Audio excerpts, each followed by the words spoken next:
안녕하세요. 군사돋보기입니다. 각종 군사적 자산들을 현대화시켜 나가는 중국의 행보가 심상치 않습니다. 그중 가장 대표적인 것이라면 이미 실전 배치된 랴오닝함, 산둥함에 이어 건조되는 003형 항공모함 등의 거대한 항공모함들인데요. 특히 새로 건조되고 있는 중국의 003형 항공모함은 핵추진 항공모함이 될 것으로 보이며 미국의 핵추진 항공모함인 니미츠급 항공모함보다도 더 크다고 합니다. 미국의 최신의 항공모함인 제럴드 알포드급 항공모함에 탑재되어 있는 전자기식 사출 장치인 이멀스라는 것이 있는데요. 이제는 중국의 세 번째 항공모함에 이것까지 탑재시키겠다며 큰소리치고 있는 상황입니다. 하지만 항공모함의 크기만으로 전 세계 최강의 해군이 될 수 있다면 이미 러시아가 미국을 이기고도 남았겠죠. 중국은 세계 2위의 대양 해군을 자처하며 자신들만의 항모 전단을 갖춰가고 있어 이를 절대 무시해서는 안 되겠지만 과연 이들의 전력이 제대로 되었다고 볼 수 있을까요? 중국의 항공모함은 지금 같은 방식으로는 아무리 노력해도 미국의 항공모함을 따라잡을 수 없을 것으로 보입니다. 하늘과 땅만큼의 차이를 이에 빗댈 수 있을까요? 오늘은 중국의 항공모함과 미국의 항공모함이 얼마나 현격한 격의 차이를 가지고 있는지 알아보겠습니다. 전문가는 아니지만 해당 분야의 정보를 조사 정리했습니다. 본의 아니게 틀린 부분이 있을 수 있다는 점 양해해 주시면 감사하겠습니다. 먼저 함재의 양과 수준부터 살펴보겠습니다. 항공모함의 공격력만을 따져보자면 곧 싣고 다니는 함재의 양과 질, 기술력을 가장 먼저 비교해 보아야 할 것입니다. 먼저 중국이 랴오닝함을 개발한 경험을 토대로 자체적으로 건조해낸 산둥함의 함재기들을 살펴봐야겠는데요. 002 산둥함에는 함재기로 제-15 전투기 40대가 탑재된다고 말하고 있습니다. 하지만 이 제-15 전투기를 함재기로 쓰는 건 시작부터 잘못되었다는 말이 끊이지 않고 있는데요. 제-25는 해상훈련과 작전을 통해 성능을 입증하는 게 아니라 오히려 운용상의 많은 문제점들을 노출하고 있습니다. 제-25는 구소련의 수호이-33 플랭커를 중국에서 모방해 만들어낸 제-21B 전투기를 함재기용으로 개조한 것인데요. 현재 운용되는 랴오닝 항공모함과 산둥 항공모함은 스키 점프식인 스토바 형식으로 전투기들을 이륙시킵니다. 하지만 애초에 함재기용으로 설계되지 않았던 J-21B를 기초로 탄생한 J-25는 무게가 17.5톤에 달하는 반면 세턴 AL-31F 엔진 2기의 출력은 260kN에 불과하다는데요.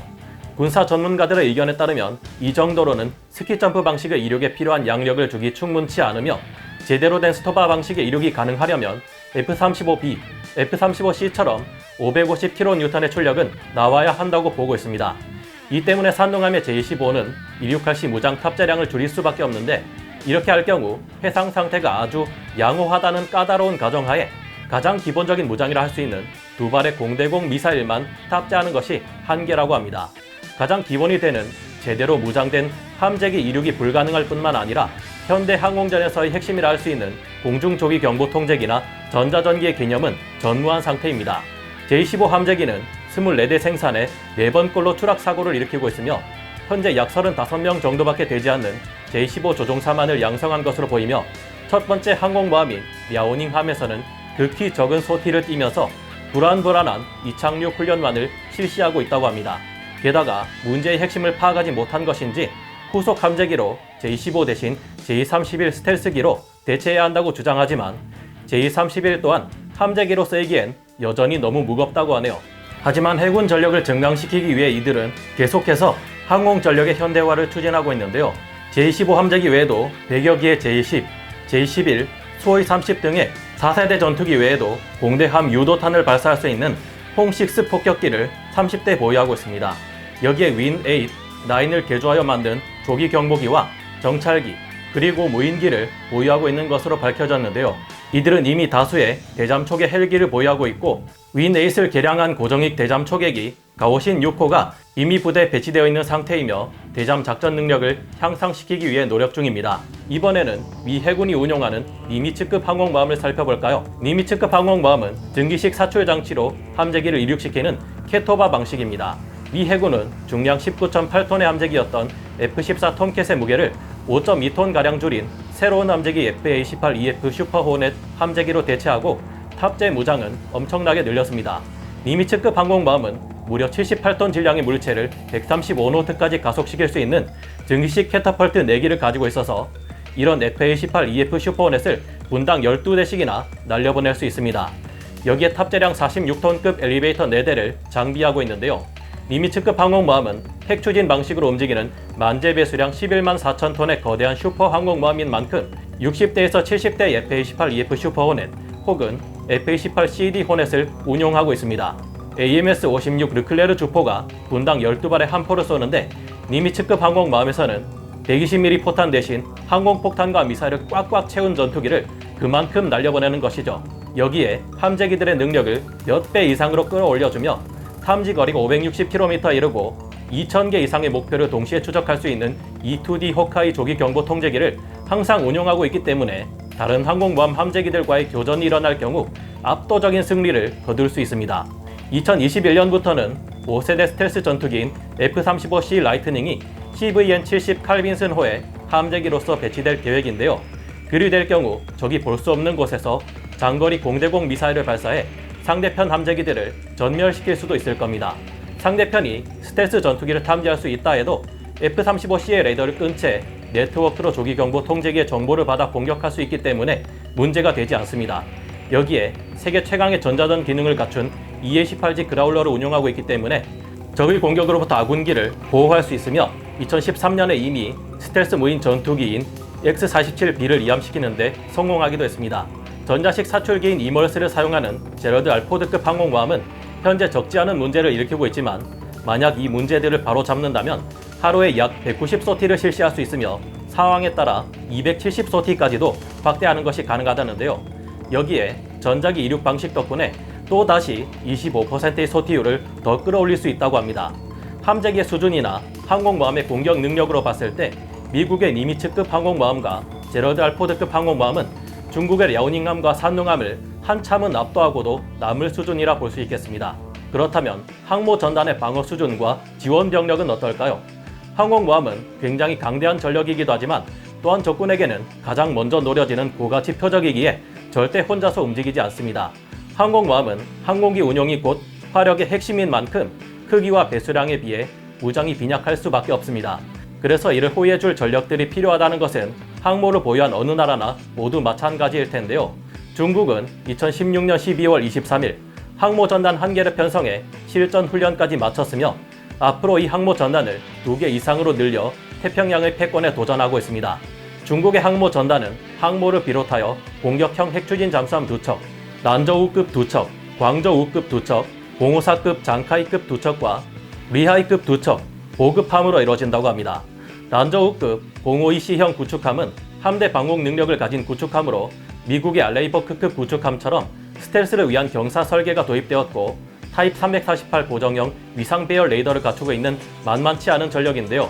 이 구축함은 대공, 대함, 대잠 전투에 필요한 전투 시스템을 가지고 있으며 광섬유 네트워크로 연결되는 HGBJ-1 시스템을 가지고 있어 나름 외형적으로 봤을 때 우수한 방공 구축함으로 보입니다.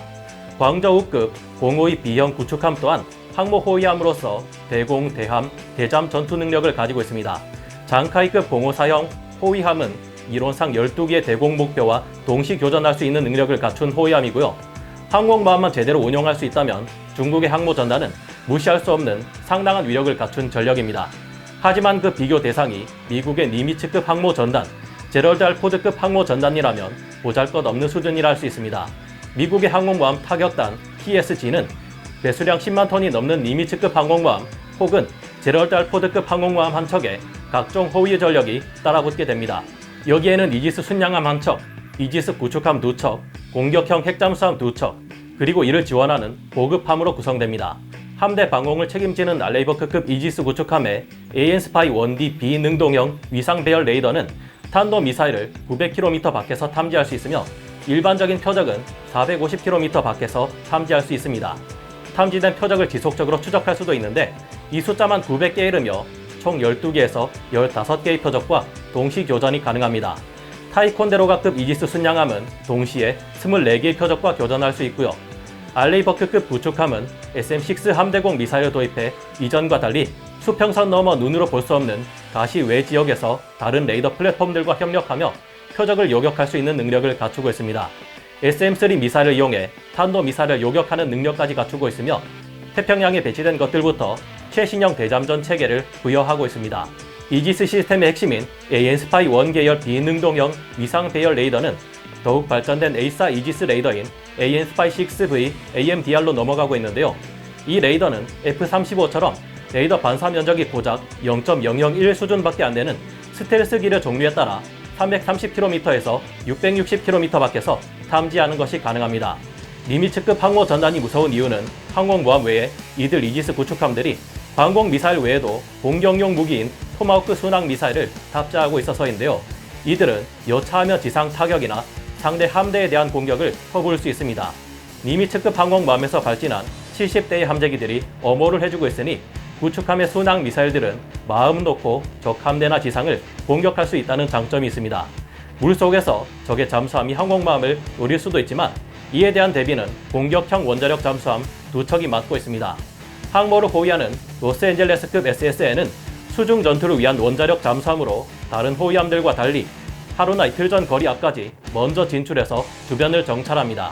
항모가 접근할 때 공격하려는 적이 있으면 먼저 제거하는 역할을 하기도 하는데요.